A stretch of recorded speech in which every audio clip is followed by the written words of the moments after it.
Perjumpaan siswa masih dengan saya, Mr. Wahid Nugroho, dari rumah cerdas bahasa Inggris.com. Belajar bahasa Inggris dan TOEFL dari nol. Syukur Alhamdulillah, dalam kesempatan hari ini, saya masih dalam keadaan sehat. Anda yang sedang nonton video saya kali ini, saya doakan Anda juga dalam keadaan sehat. Sehingga Anda bisa terus untuk belajar dengan saya di channel Rumah Cerdas Bahasa Inggris ini. Marilah kita lanjutkan untuk membahas video selanjutnya atau latihan selanjutnya di soal nomor 43 sampai soal 46. Dan sebelum saya membahas ini, saya ucapkan terima kasih pada teman-teman yang sudah bergabung di kelas online saya yang ada di rumahcerdasbahasainggris.com.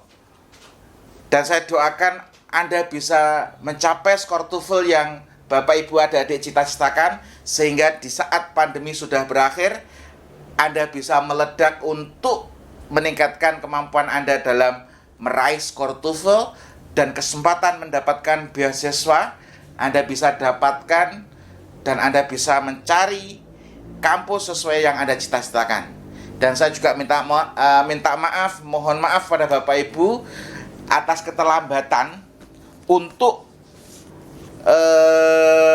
pembelian konsep belajar TOEFL dari nol dan vocabulary TOEFL dari nol. Kenapa? Karena barang stoknya habis dan baru ready kemarin hari Sabtu kemarin baru ready. Jadi mohon maaf agak sedikit ada keterlambatan karena stok habis dan baru cetak ulang dan baru dikirim. Jadi Bapak Ibu yang belum memiliki buku konsep belajar TOEFL dari nol atau vocabulary TOEFL dari nol, Anda bisa pesan sekarang juga untuk membantu Anda dalam belajar dan menguasai TOEFL. Apa beda buku ini dengan buku yang lain? Buku ini saya desain untuk Anda yang sedang belajar bahasa Inggris dari nol. Kenapa harus dari nol? Karena saya yakin setiap orang tidak ingin tes TOEFL.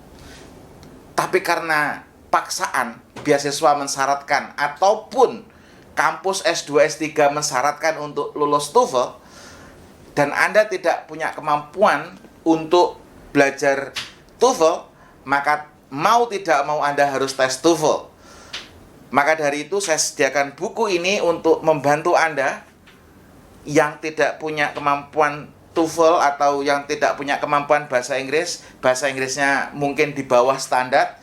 Anda bisa pelajari per bab, dan saya doakan Anda bisa meningkatkan kemampuan Anda dan bisa mencapai beasiswa yang Anda cita-citakan. Untuk menyingkat waktu, mari kita langsung bahas 4 soal yang sudah saya tulis di papan ini. Sebenarnya 4 soal ini sangat mudah sekali kalau Anda tahu ilmunya. Untuk menyingkat waktu, mari kita langsung bedah saja, tidak lama-lama.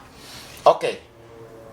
Acidic lava flows readily and tend to cover much larger areas, while basic lava, bla bla bla. Yang perlu Bapak Ibu adik-adik catat bahwasanya di sini setelah koma ada kata while. While ini adalah apa? Konektor. Setelah while diikuti basic lava, ini adalah subjeknya. Ketika sudah ada subjek, maka di sini butuh verb-nya.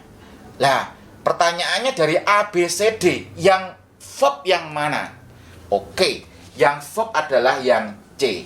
Yang C ini adalah is, ini adalah linking verb. Is itu apa? Is itu adalah linking verb. Apa? Linking verb.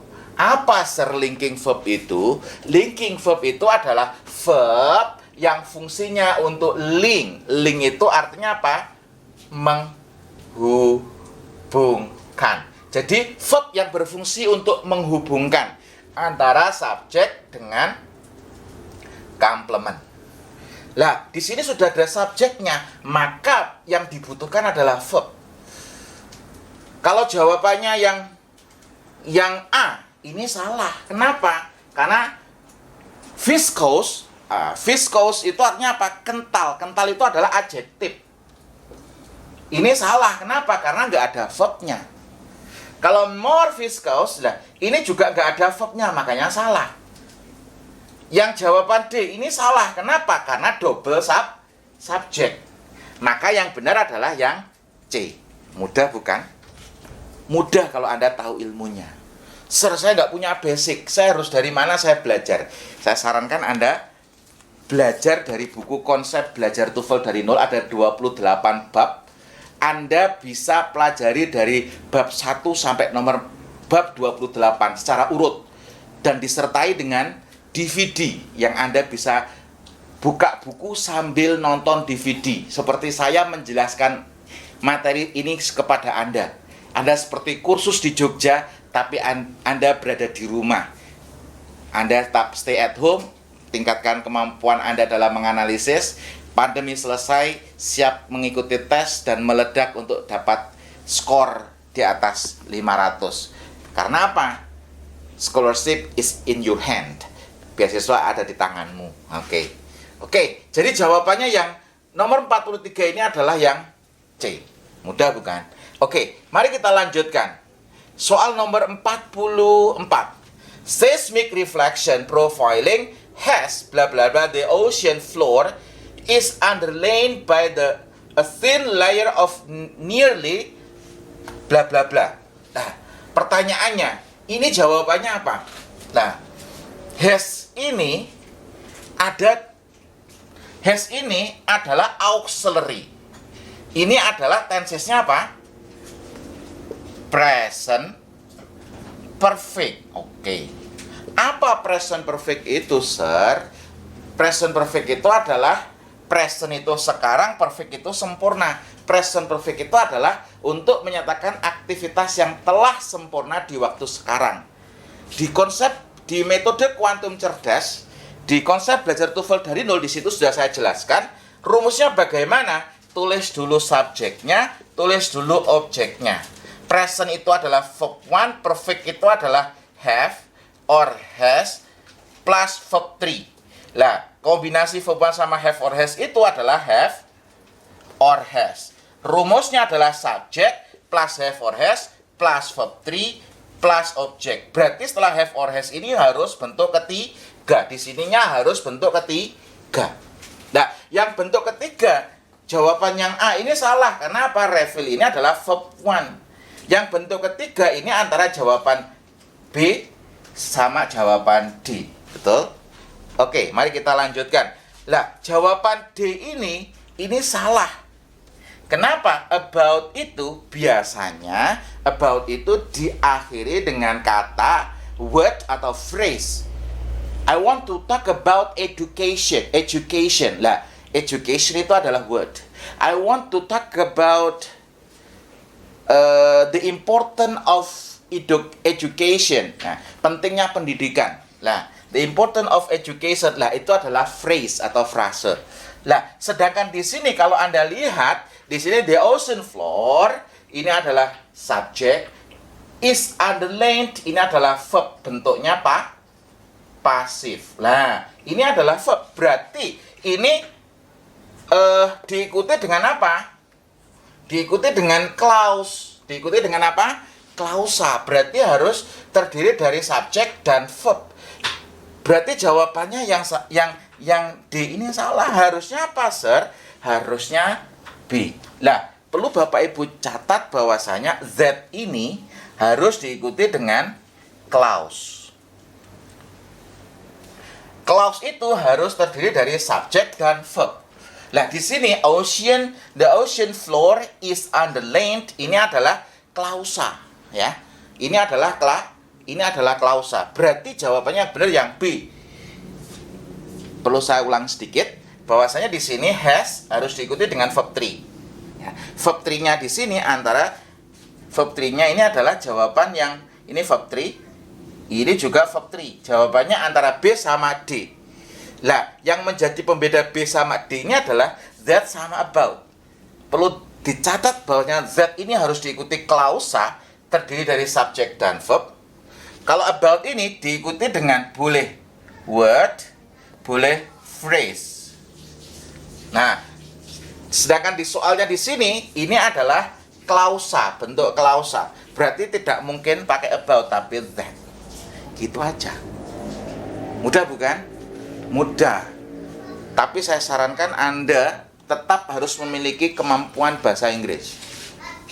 Karena ini adalah tes bahasa Inggris. Kalau Anda nggak punya kemampuan dalam bahasa Inggris, maka ini sangat sulit sekali. Untuk mengupgrade bahasa Inggris Anda, saya sudah mensarikan pengalaman saya belajar bertahun-tahun di konsep belajar TOEFL dari nol.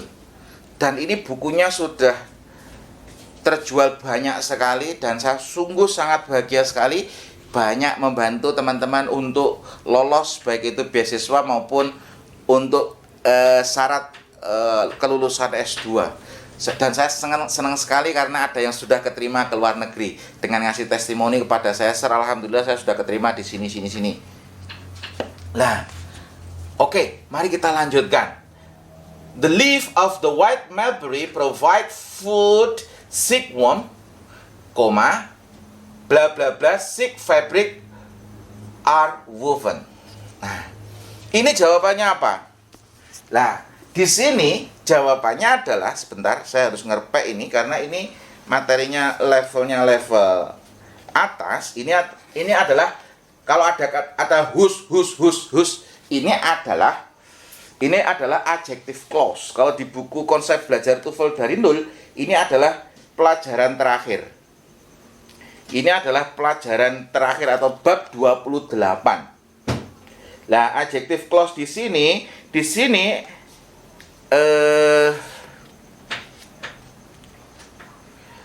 nah, di sini ada note di halaman 302 yang sudah punya buku, Anda buka 302. Whose itu harus diikuti dengan kata benda.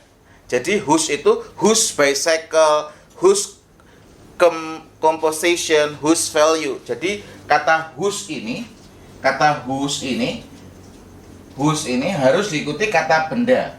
Ternyata di sini semuanya sudah diikuti dengan kata benda. A, C, D semuanya harus diikuti semuanya sudah diikuti dengan kata benda. Oke. Nah, di sini di halaman 301 di note, di catatan, ini sangat penting. Anda yang belum punya, Anda bisa catat di sini. Untuk formal English, preposition hadir mendahului adjective clause seperti bentuk yang A. Dan untuk contoh yang lain adalah penggunaan dalam percakapan sehari-hari. Oke, di sini di halaman 301 di sini ada note, catatan sangat penting bahwasanya preposition itu harus mendahului adjective clause. Jawabannya yang benar yang D. Kenapa? From ini adalah preposition. Untuk formal English, preposition itu harus mendahului ini, whose-nya ini adalah adjective clause. Dan whose ini harus diikuti dengan noun. Nah, jadi jawabannya yang benar adalah yang D. From whose cocoon. Oke, ini ada di adjective clause tentang complex sentence. Oke, semoga Anda bisa memahami penjelasan saya dengan baik. Kemudian soal terakhir yang nomor 46. As bla bla bla, in Greek and Roman mythology, harpies were frightful monsters that were half woman, half bird. Nah, ini. Jadi di sini dijelaskan Z-nya ini harpies were frightful monster. Jadi harpies itu apa? Harpies itu adalah makhluk wanita yang bersayap dan bercakar. Itu makanya di sini ini sangat menakutkan seperti monster. Were frightful monster, yaitu monster yang sangat menakutkan. That were half woman. Lah ya toh, that were half woman, setengah perempuan dan setengah burung. Jadi punya sayap. Lah, di sini ini berarti ini ada S-nya. S ini adalah konektor. Konektor berada di awal, mesti ada komanya. Berarti di sini adalah anak kalimat ya. Jadi apabila anak kalimat berada di awal kalimat itu mesti ada komanya. Lah, di sini pilihan gandanya A, B, C, D di sini tidak ada subjeknya. Jadi subjeknya dibuang. Subjeknya dibuang. Berarti ini adalah bentuk apa? Ini adalah bentuk adverbial clause. Oke. Pertanyaannya, Sir, apa adverbial clause itu? Adverbial clause itu adalah adverb berupa klausa. Jadi adverbial clause itu adalah adverbnya berupa klausa. Jadi adverbnya terdiri dari subjek dan verb. Nah, di sini ini adalah adverbial clause yang sudah mengalami proses pembuangan yang disebut dengan proses abridgment. Nah, proses abridgment ini halaman ini ada di chapter 28 di bab terakhir. Di bab terakhir ilmu pamungkas nih. Nah, ilmu paling terakhir ini. Nah, di situ ada, sebentar, saya buka repean dulu. Nah, proses abridgment adalah proses pembuangan subjek sama to be. Nah, dan kalimatnya akan berubah. Subjek sama to be-nya ini ada dibuang dan kata kerjanya harus berubah menjadi verb ing jika aktif dan verb 3 jika pasif. Jadi kalau sudah tahu seperti ini kan subjeknya hilang. Nah, to be-nya juga tidak ada. Berarti di sini adalah adverbial clause yang sudah mengalami disebut dengan proses abridgment. Nah, proses abridgment yang dibuang adalah subjek sama to be-nya. Verb-nya akan berubah menjadi verb 3 untuk kalimat aktif. Verb 3 untuk verb ing untuk kalimat aktif, verb 3 untuk kalimat pasif. Lah, di sini berarti kemungkinan jawabannya antara A sama D. Nah, di sini kira-kira jawabannya ini aktif atau pasif? Ini kan sebagaimana mendeskripsikan atau dideskripsikan dalam mitologi bla bla bla and bla bla bla. Nah, ini mendeskripsikan atau dideskripsikan. Nah, ternyata di sini kita tahu ini adalah bentuk kalimat pasif. Karena bentuk kalimat pasif, maka jawabannya yang A. Sebagaimana dideskripsikan di mitologi Greek sama Roma, nah itu Harpies were frightful monster lah bla bla bla. Makanya di sini adalah bentuk kalimat pasif, bukan mendeskripsikan tapi dideskripsikan. Nah, yang perlu Bapak Ibu catat di sini adalah ini adalah bentuk adverbial clause yang sudah mengalami proses abridgment, di mana yang di sini subjek sama to be-nya itu dibuang. Karena dibuang, maka kata kerjanya akan berubah menjadi verb ing untuk aktif, verb 3 untuk pasif. Lah, apabila sudah mengalami proses abridgment ini, maka struktur kalimatnya sudah berubah jadi dari adverbial clause menjadi adverbial phrase. Kok bulet, Sir? Nah, bulet itu atau bingung itu karena Anda basic knowledge-nya nggak cukup. Makanya saya sarankan Anda untuk belajar basic knowledge-nya dulu dari simple sentence, compound sentence, baru ke complex sentence. Nah, di sini materinya adalah materi complex sentence. Lah, mau nggak mau, Anda akan banyak menemui contoh-contoh soal seperti ini. Anda bisa lihat di video-video saya sebelumnya, di situ banyak bentuk-bentuk complex sentence. Dan ini adalah teknik yang saya ajarkan pada Anda. Saya akan terus berusaha untuk memudahkan supaya Anda lebih mudah untuk mencerna. Tapi kalau Anda basic bahasa Inggrisnya kurang, saya sarankan Anda bisa belajar di kelas online saya.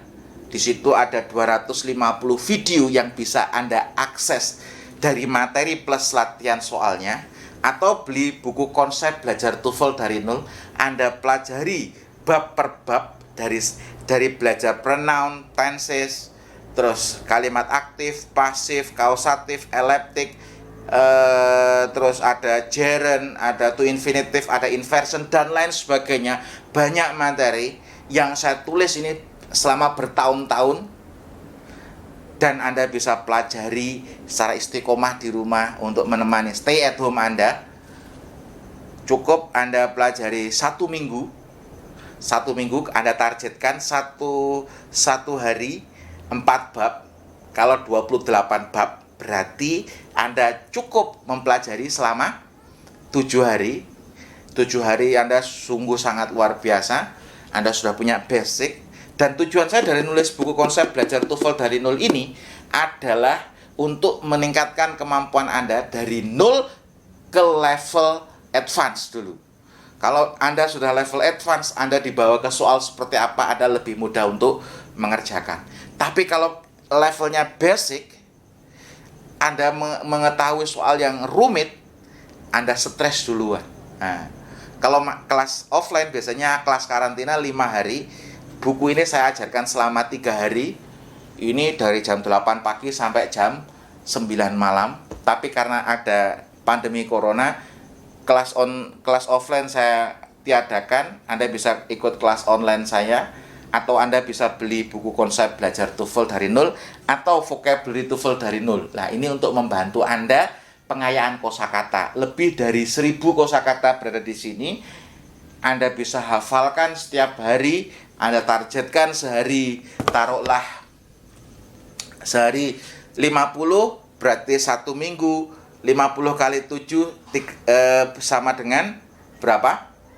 50 kali 7 50 kali 7 350. Kalau 1 bulan, wow, berarti sudah kali 4 ini, sudah banyak sekali ya. Sudah.